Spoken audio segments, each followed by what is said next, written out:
is Current Events by South Korea Today. As I'm sure you are all aware, many have been seeing and frankly hearing about the Gwangju Uprising taking place and killing hundreds if not thousands. Well, through the struggle, there has been one woman who reached out to tell us her story. And this has definitely been turning heads around the office. Today, we are proud to have Kim Eun-sook on the show to tell us her story. Hi, thanks for having me. Thanks for being here. So let's get right into it. Sounds good. So, when did your struggles mentally first begin for you? Well, during the beginning of the uprising, I was working at a factory and the other workers were always talking about some protests they were planning on going to the following weekend, or maybe it was later that day. And these were, I'm guessing, the Gwangju protests. Yes, and eventually I just decided that I'll go check out the protests. Oh.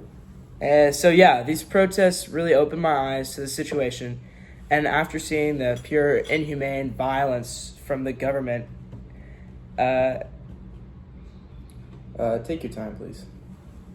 I mean, it's just, I saw a young boy, Dong Ho, who I heard later died during the uprising.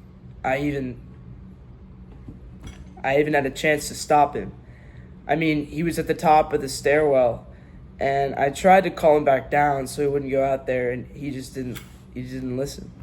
I could have stopped him. It's not your fault, Kim. I know, it's just so hard.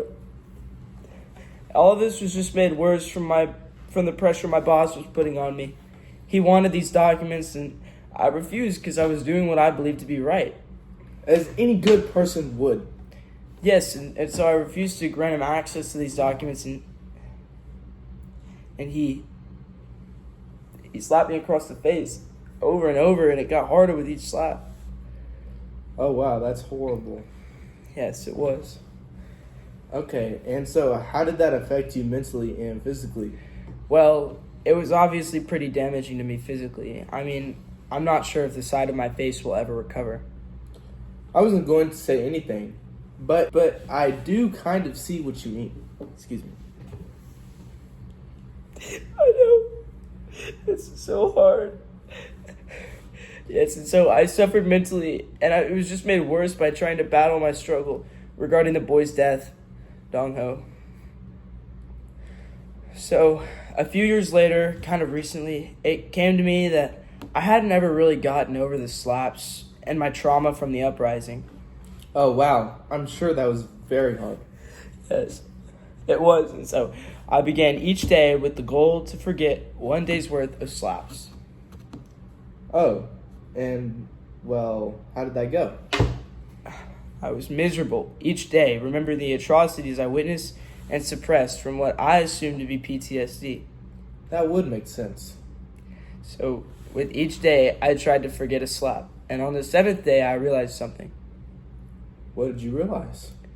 It came to me that despite my efforts to better my situation and dominate my trauma, I would never forget the 7th day.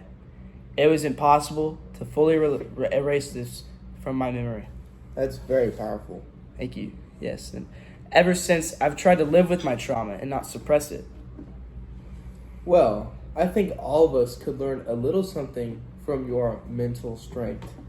It's inspiring. It really is. Thank you. I try. Thank you for coming on the Current Events Hour over at Korea Today. That was a very moving episode. Thank you for letting me on to tell my story.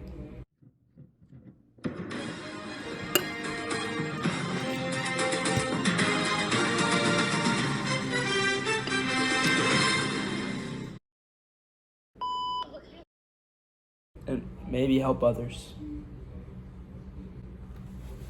There's no more lines. Thank you. I try.